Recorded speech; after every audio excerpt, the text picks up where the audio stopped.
Саламатсыздар ма? Бұл бірінші стресс, бірінші тақырып ол түрік қанатының құрылуы. Түрік қанаты 552-603 жылдары құрылды.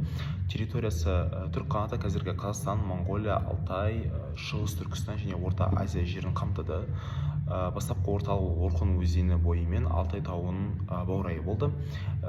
Билеушілері олар Бумын қаған, Іштемей қаған, Қараеske қаған және Мұқан қағаны болды.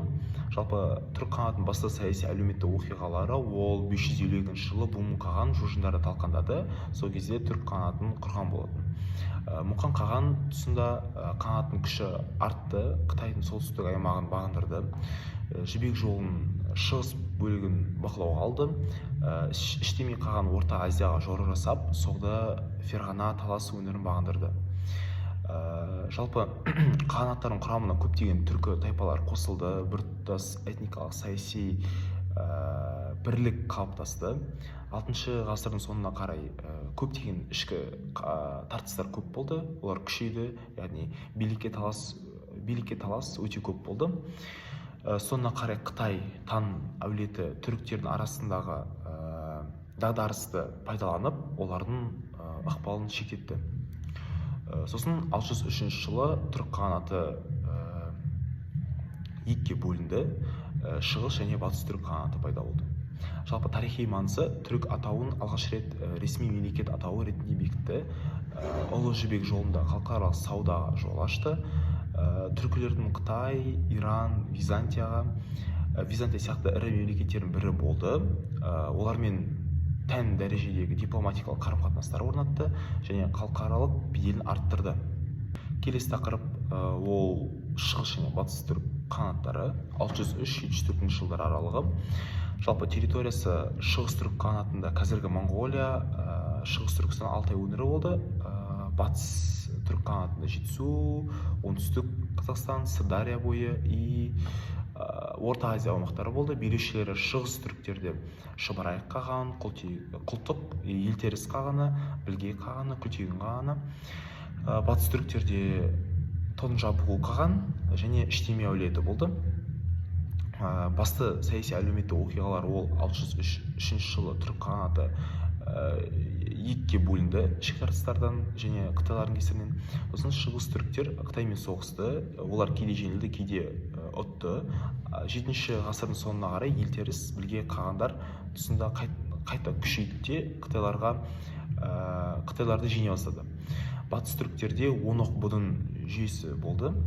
Тонжапу қаған тұсында батыс қанаты күшейді, Орта Азияда басты күшке айналған осы түрік пен шығыс қанаты болды.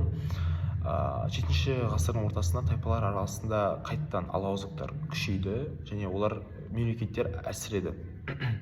Тарихи маңызы шығыс және батыс түріктер түркі этносының саяси жалпы шығыс және батыс түріктер түркі этносының мәдениетін күшейтті, дамуын жалғастырды. Жетісу мен Орта Азияда кейінгі түркі мемлекеттері, яғни түргештер, қарлұқтар, оғыздардың құрылуына ықпал етті. Және мәдениет бойынша Орхон жазба ескерткіштері, көптеген жазбалар осы дәуірден қалған тарихи мұра ретінде. Келесі тақырып ол түргеш қағанаты. Түргеш қағанаты 704 мен 726 жылдары құрылды.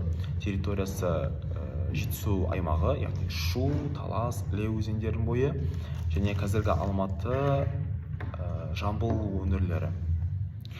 Билеушілер Үшлік қаған, Сақал қаған, Сұлу қаған болған.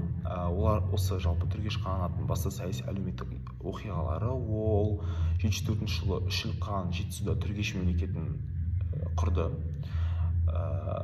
Және Сұлу қаған билік кезінде ол 715 мен 738 жылдар аралығында мемлекет ең қуатты кезеңдердің біріне болды. Түргештер арабтармен, Қытайлармен қарсы соғыс жүргізді. 751 жылы Талас шайқасы болды. Бұл шайқаста арабтар мен қарлұқтар түргештермен бірігіп Қытай әскерін жеңді. Бұл оқиға Орта Азиядағы жалпы Қытай ықпалын төмендетті, тоқтатты. 8 ғасырдың ортасында билік үшін ішкі тартыстар, билік үшін күшейді, көбейді, соның кесірінен қағанат әлсіреді. Жалпы тарихи маңызы ол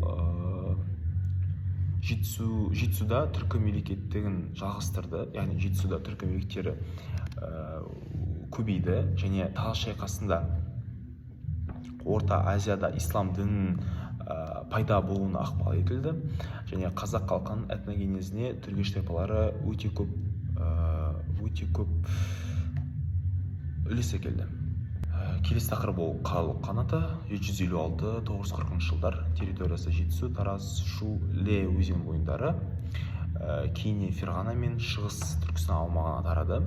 Олардың билеушілері Білге құл Қадырхан алғашқы билеуші болды. Одан кейін жалпы қанаттың орталығы Суяб, одан кейін Қашқар болды. Саяси әлеуметтік оқиғалар 756 жылы жалпы түргеш қанаты құрылды. 8-9 ғасырларда билік үшін күрес пен сыртқы жаулардың шабуылдарына қарсы тұрды. 840 жылы ұйғыр қағанаты құлағаннан кейін Жетісуда олар басты күшке иеленді. 10 ғасырда ислам дінін қабылдаған, мемлекеттік ресми түрде емес, бірақ қабылдаған. Одан кейін Қарахан мемлекетінің негізін қалаған мемлекет болды. Олардың тарихи маңызы, олар қазақ жеріндегі ислам дінін алғаш қабылдаған түркі тайпаларының бірі болды. Қарахан мемлекетінің құруына негізі болды. Сосын қазақ халқының этникалық құрамына үлкен ықпал еткен мемлекеттердің бірі болды. Келесі тақырып ол Оғыз мемлекеті. 9-10 ғасырлардың аралығы, территориясы Сырдарияның төменгі ағысы, Арал маңы және Каспийдің солтүстік маңы болған. Билеушілері Жабғу, олар жоғарғы билеушілердің атағы болған. Сюгашылар, олар әскердің басшысы болған. Басты саяси әлеуметтік оқиғалары ол 9 ғасырдың ортасында Оғыз тайпалары Жетісудан Сырдария бойына қоныстанды. Оғыз мемлекетінің орталығы Яғникент болған. 10 ғасырда Оғыздар Киев Русымен одақтасып, хазарларға қарсы соғысты. Және соңғысы 11 ғасырдың басында қыпшақтармен соғысып, олардың қысымына әлсіреп, ыдырап кетті. Тарихи маңызы ол Салжұқ мемлекетінің этникалық негізін қалаған болған.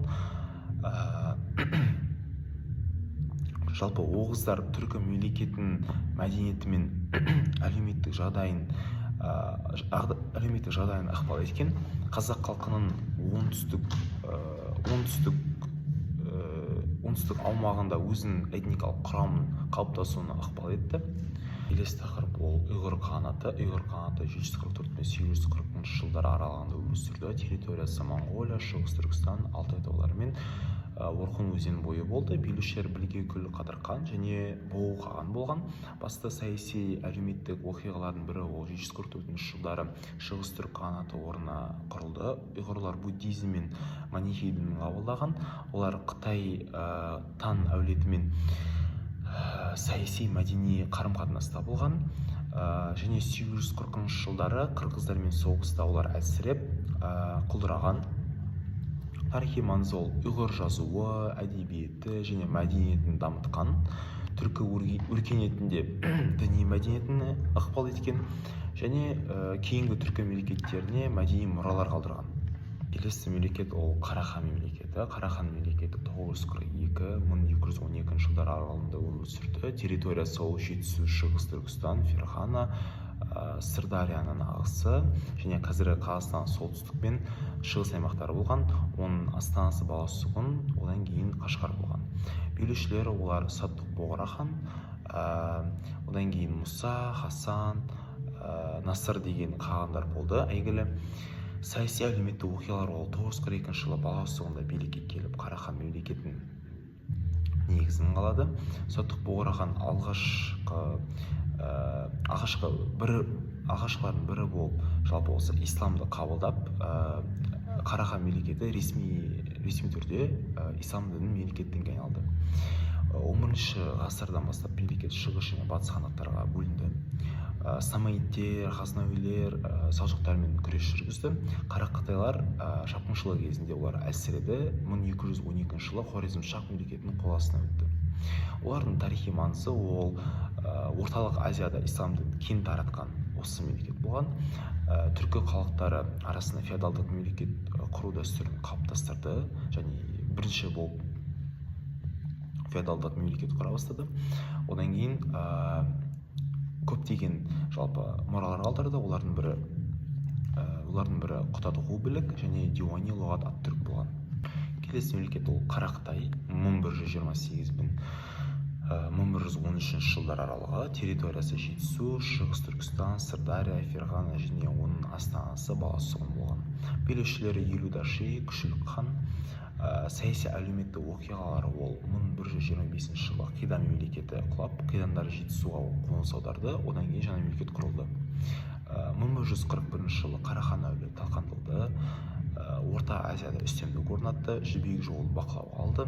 1211 жыл мен 1213 жылдары Шыңғыс хан әскерлеріне жеңіліп, мемлекет осы жойылды. Тарихи маңызы ол Жетісу мен Орта Азиядағы түркі тайпаларына саяси ықпал жасады. Аймақта мәдени өмірін ықпал етіп, қалалардың дамуына көп көмек көрсетілді. Қимақ пен Қыпшақ бірлестігі 8-11 ғасырлар аралығында территориясы Ертіс, Сырдария, Жайық бойы, қазіргі Қазақстанның орталық және солтүстік аймақтары Қимақ билеушілері жабу титулына иеленді. Одан кейін билік Қыпшақ хандығына қолына өтті. Саяси әлеуметтік оқиғалар ол 8 ғасырдың соңында Қимақ тайпалары одағы құрылды. 9-10 ғасырда Қимақ билеушілері әлсіреп, олардың орнына Қыпшақтар бола бастады. 10 ғасырдың басында Қыпшақтар Қимақтарды ығыстырып, дешті Қыпшақта үстемдік құрды. Жалпы тарихи маңызы ол Қимақ Қыпшақ бірлестігі Қазақстандағы кейінгі Қыпшақ мемлекетінің қалыптасуына негіз болды. Көшпелі әскери саяси дәстүрді нығайтты. Қыпшақ хандығы 11-13 ғасырлардың аралығында өмір сүрді. Территориясы дешті Қыпшақ алып аймақ болды. Билеушілері Қыпшақ хандары хан, ордабасы, тархан титулдарына иеленді. Және олардың әйгілі хандары ол Әли хан, Қадыр Бұқа, Арслан хандар және тағы басқалары. Саяси әлеуметтік оқиғалар ол 11 ғасырында Қыпшақтар Қимақ қанатын ығыстырды, өз мемлекетін құрды. Дешті Қыпшақ аймағында Салжұқтар, Хорезм-Шах және орыс князьдіктерімен соғыс жүргізді. 11-12 ғасырлар аралығында Қыпшақ даласы Шығыс Еуропаға әйгілі танымал болды.